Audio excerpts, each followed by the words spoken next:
सरा, मैं माँ को मामा के घर छोड़ के फिर आ रहा हूँ। गाड़ी कहाँ लेके जा रहे हो? गाड़ी में ही तो जाएंगे। गाड़ी मैं लेके जाऊंगी, मुझे अपने दोस्त के पास जाना है। अरे अभी मैं माँ को छोड़ के आ जाता हूँ, मेरे आने के बाद चली जाना, या तुम कल चली जाना। ये गाड़ी ना मुझे मेरे पापा ने मेरे लिए दी है, तो मुझे किसी से परमिशन लेने की तो कोई जरूरत नहीं है। और तुम तो ऐसे बात कर रहे हो जैसे ये गाड़ी तुमने अपने पैसों से खरीदी हो। यार तुम कैसी बातें कर रही हो? हमने तुम्हारे पापा से कोई गाड़ी नहीं मांगी थी, उन्होंने अपनी खुशी से दी थी ये। हाँ तो मुझे दिया ना, मैं चलाऊंगी, तुम क्यों लेके जा रहे हो? सौरभ, शादी के बाद हस्बैंड वाइफ एक होते हैं। जो मेरा है वो तुम्हारा, और जो तुम्हारा है वो मेरा है। ऐसा कुछ नहीं होता है, गाड़ी मेरी है तो मैं लेके जाऊंगी, बात खत्म।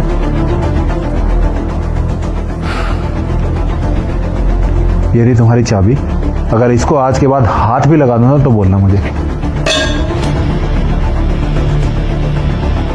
ये कैसे संस्कार दिए तुम्हारे माँ बाप ने तुम्हें? शादी के बाद पति पत्नी के बीच कुछ भी मेरा नहीं होता, सब कुछ हमारा होता है। मुझे बताने की कोई जरूरत नहीं है, मेरे घर वालों ने मुझे बहुत अच्छे संस्कार दिए हैं, बहुत अच्छी सीख दी है मुझे। अच्छी सीख दी होती ना तो तुम्हें पता होता कि किससे कैसे बात की जाती है। माना कि ये गाड़ी तेरे नाम पर है, पर इस पर संजू का भी पूरा हक है। ठीक है, संजू का है, पर आपका तो नहीं है ना। तो मैं कौन सा गाड़ी चलाकर लेकर जा रही हूँ? बैठ के तो जा रही हो। अच्छा, तो तू क्या चाहती है कि मैं गाड़ी में बैठूं भी ना? देख बहू, जितना ये घर तेरा है ना उतना ही मेरा भी है। शादी से पहले तो इतनी संस्कारी दिख रही थी, पहले से पता होता ना ऐसी है तो अपने बेटे से तेरी शादी ना करवाती मैं। मेरे घर वालों को छोड़ो, ये बताओ क्या आपने अपनी बेटी को अच्छे संस्कार दिए हैं? बिल्कुल दिए हैं, तभी तो अपने घर में खुश है। याद दिलाऊं कैसे संस्कार दे रही थी आप 2 दिन पहले? क्या बोल रही हो तुम ये? बताती हूँ मैं। अरे बेटा, तो कैब से क्यों गई?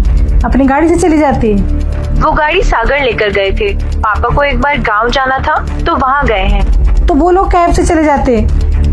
देख, वो गाड़ी हमने तेरे लिए दी है, क्या फायदा हुआ गाड़ी देने का जब तुझे कैब से ही आना जाना पड़ रहा है तो। पर माँ, उनका गांव जाना जरूरी था और घर में गाड़ी होते हुए कैब से क्यों जाएंगे? वो 2 लोग थे और दूर भी जाना था, मुझे पास में ही जाना था। क्या हो गया?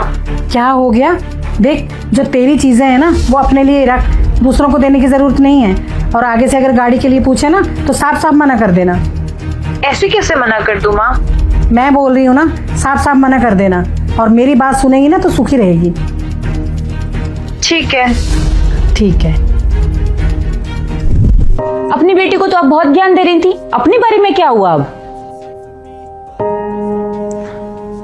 माँ, ये जो आप उसको सलाह दे रही हो ना, ये उसका घर तोड़ने वाला काम कर रहे हो आप। और अगर ऐसी सलाह आप अपनी बेटी को दे रही हो, अगर सवरा करे तो वो भी सही कर रही है।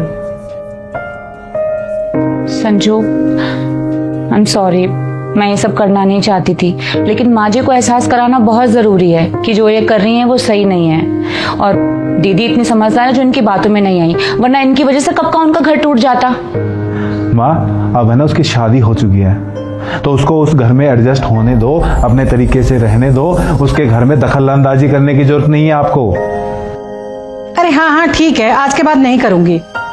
माँ जी, मैं आप दोनों को हर्ट नहीं करना चाहती थी, बस बताना चाहती थी जो आप कर रही हैं वो गलत है। मुझे कहीं नहीं जाना, आप लोग चले जाओ। चलो।